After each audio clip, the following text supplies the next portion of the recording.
and unmute. All right, we finally got the tech to work, everyone. Thank you and welcome to the LCSC Speech and Debate Club, our public debate, zombies versus vampires. We wanted to have a little bit of Halloween fun tonight. So thank you all for joining us, whether or not you're joining us on a Zoom or if you're joining us on the LCSC Humanities page. We thank you for sharing in our Halloween fun. We hope you enjoy tonight's arguments and debate. Tonight we have two debaters working for you and giving you arguments, affirming. And on Team Zombie is Dominic, and he is a junior business communication major. And negating and on Team Vampire is Tayton, and she is a junior business administration major. Without further ado, I hope to turn over the debate to our debaters. They're going to, you're going to hear from Team Zombie first. You're going to hear some Q&A between the debaters in between their speeches, in between their first speeches. And then you're going to hear from Team Vampires second, okay? And if I forgot to say so, I'm Marcy Helpman. I'm the advisor for the speech and debate team. And if anybody would like to join speech and debate, we sometimes do fun public debates like this. We just sponsored Kahoot Trivia in the sub, and you might even have a chance to participate in a tournament. So if you're interested, you can contact me, and I'm in the humanities division. With that said, let's go to our public debate, zombies versus vampires. And I'm going to rotate the computer so you can see our debaters.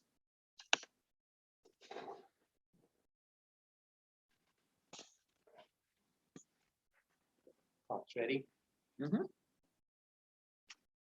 Zombies are superior to vampires. Here are some strengths.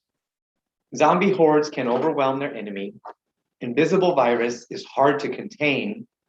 Non-discriminating against humans or animals, and they have no pain. Zombie hordes. Definition, the Merriam-Webster dictionary defines a horde as a large organized group of individuals. So a zombie horde, by definition, is a large group of hard to kill zombie beings.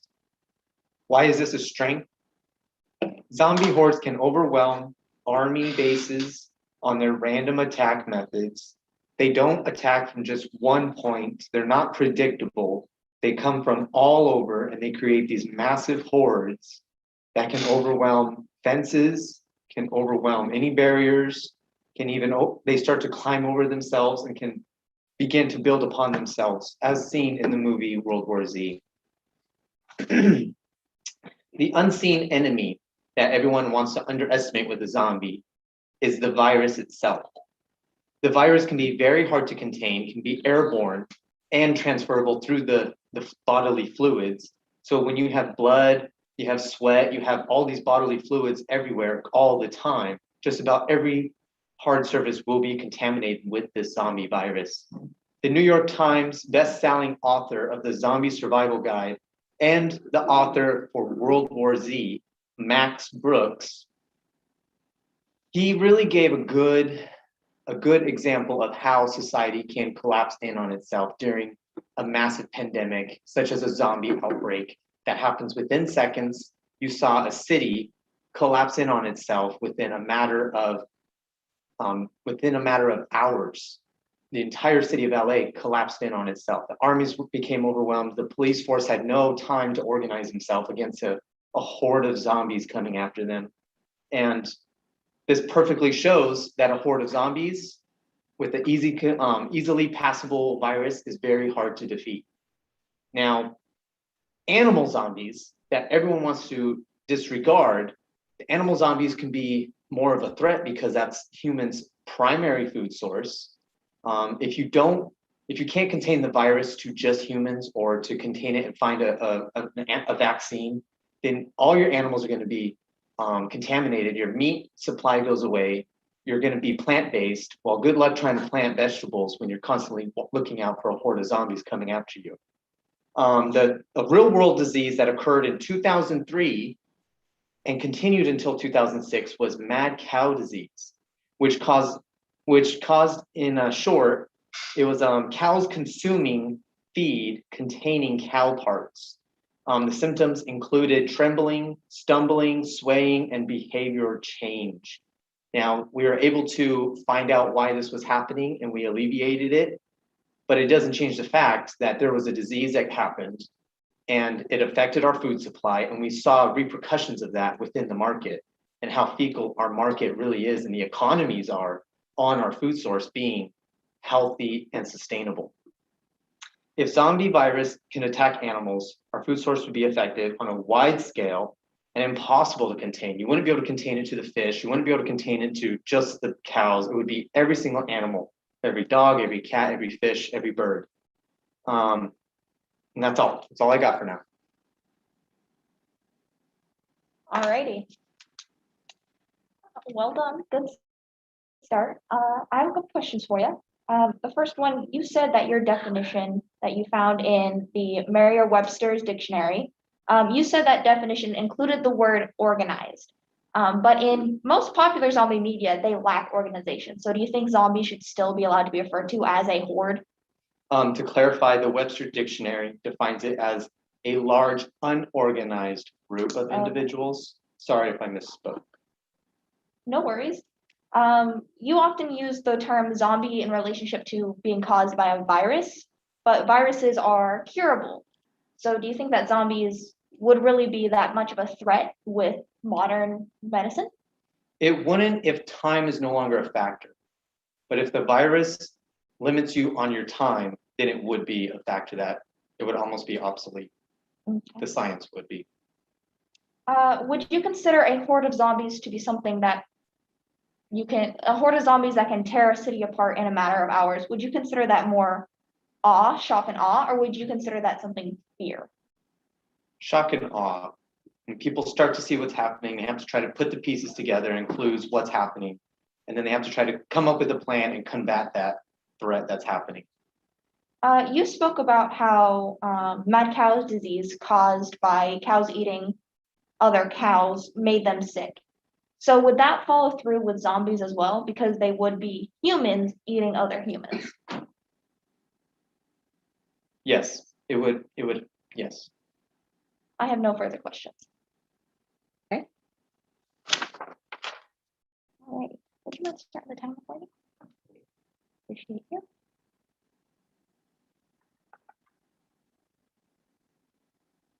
Okay, ready? Yep.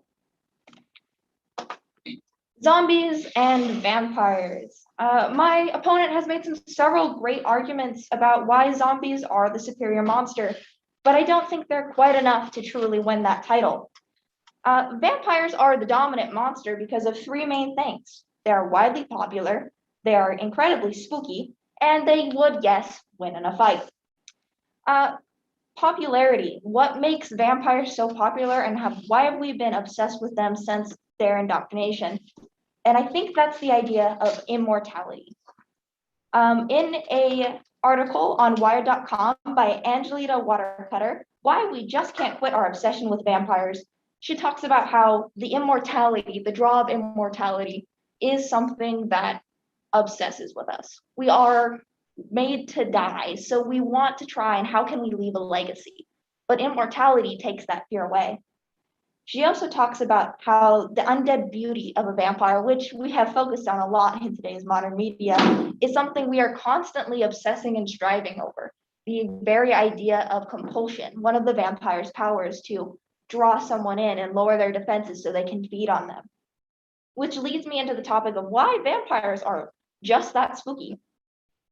In modern day media, they have been kind of reduced to love interest and romances and undying partners. But Stephen King explains how to make vampires scary again in a Guardian article by Alison Flood by reminding us that vampires are immortal hunters. If you break it down, modern day humans have no natural predators, except for what a would-be vampire would. We can't see them coming because they look just like us. They're stronger, they're faster. and they have the ability to draw us in and lower our defenses. They are an invisible parasite that feeds on our society and makes us animals. But since my opponent's main argument was about who would win in a fight, we shall focus on that for a little bit. And what I think really gives vampires an edge over zombies is this idea of a thinking soldier. One of my favorite quotes from my father is, robots can't play basketball because you need to be able to think on your feet. And vampires do just that. Along with their superior strength and speed, it gives them an equal fight in the physicality against zombies. But the ability to fly, it's kind of gone away in more modern media, but if you go back to our roots in Dracula, vampires have the ability to transform into a bat. Now, air flight and air-to-air combat has changed the way we do modern warfare. So imagine that in a fight against a zombie. So we have the ability to connect information through flight, and then we have the strength and speed to use it. But we have the mental intellect at the top, these thinking soldiers, to really take advantage of all the information vampires can collect. To address the arguments made by my opponents, I think it's important to remember that while zombies can overwhelm and they can target everything and they can't feel pain, that does not necessarily make them a better fighter. Zombies, by their nature, are disorganized. They're easy to pit against each other. And my opponent did admit that zombies could get sick by eating their own flesh. What happens when the zombie runs out of hot living things to eat? They turn to each other. Vampires, by nature, are dead already. They are not suitable for a zombie to eat. So they could naturally just ride out the wave. In my opinion, zombies are just vampires without a brain. And I would like to turn over the rest of my time to cross-examination. Okay. Would you agree that a limiting factor to a vampire's immortality is their dependency on blood or living creatures to have blood? I would not, because there is lots of modern day science that is going into the development of blood substitutes, especially with astronauts who have to be in space for an extended amount of time and would not have access to blood transfusions. Okay. Would you say that if a vampire was going to fight a zombie, they could only fight at night or in the dark? That would again depend on which type of vampire we're talking about. Our Twilight vampires would not have such of a pain. Or if you use the example of Buffy. Okay. Can animals turn into vampires? There has been theories and there's been kind of pass off as, joke vampire animals, but not to the extent that you would have seen in zombie movies. Okay. In a hand-to-hand combat situation, without weapons, would a vampire beat a zombie 1 versus 1? I do believe that, yes. Okay. Could a vampire beat 100 zombies with the use of a weapon? Yes. Would he be dependent on that weapon to fight against 100 opponents? Yes. Okay. That's all I got.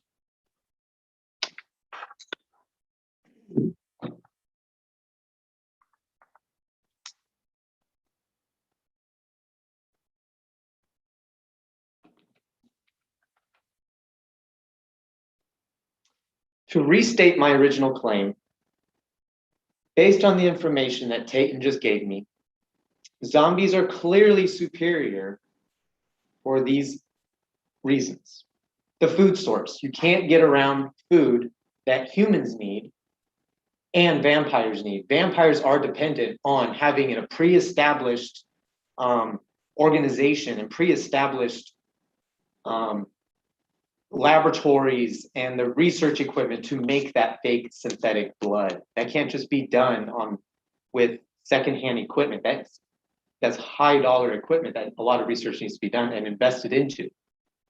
So with the zombie outbreak, you have within the matter of hours, you have limited resources. So now it's a question of, will they even be able to make that fake blood? If they can't, their food source will be limited by how many humans are alive and how many humans are able to fight off the zombies as well. Now, time, zombies don't need food. Once they completely extinct every living creature on the planet, they win the game. The vampires are no longer a threat, the humans are no longer a threat, the virus has completely taken back the earth, and the zombies would eventually die, but they would still be the last player on the board. So in that way, they are superior. Now, the overwhelming factor when they're fighting, now we're lining up a zombie versus a vampire. The vampire may have the super speed. The vampire has the ability to use weapons because they're immortal. They've had 1,000 years to perfect that weapon, right? However, we're talking about there's 7 billion people on this planet, and if all of them, even if just 10% of them became zombies, that's a lot of zombies. And that overwhelming factor could very well destroy the vampire army or even the society that the vampires created.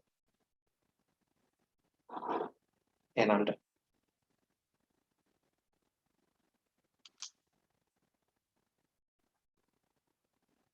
Alrighty then.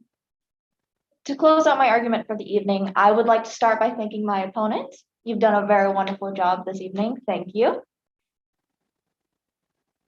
To wrap up and kind of close out my side of the arguments here, I'd like to remind you of my main points tonight. My points that have been proven pretty solidly to be true, which is vampires have a stronger popularity, especially in current media. We'd see it's a reoccurring theme ever since Twilight for vampires to be pretty dominant in our media. And while we are not super into the spooky side of things, there is a resurgence, especially with the popularity of the Blade Chronicles, that they are hunters, they are killers, they aren't just beautiful, they're deadly. And last and most importantly, they would win in a fight. That has been our main battleground of discussion tonight, but zombies would be victorious in combat because of their ability to think, plan, strategize, and organize. My opponent has talked quite a bit tonight about how zombies have the benefit of time. They don't need much of it. But so do vampires, because vampires have had centuries, years to train and prepare. Who needs the world to fall in a minute when you've been training for it for a century? And that's all I have tonight. I would like to surrender the rest of my time. Okay.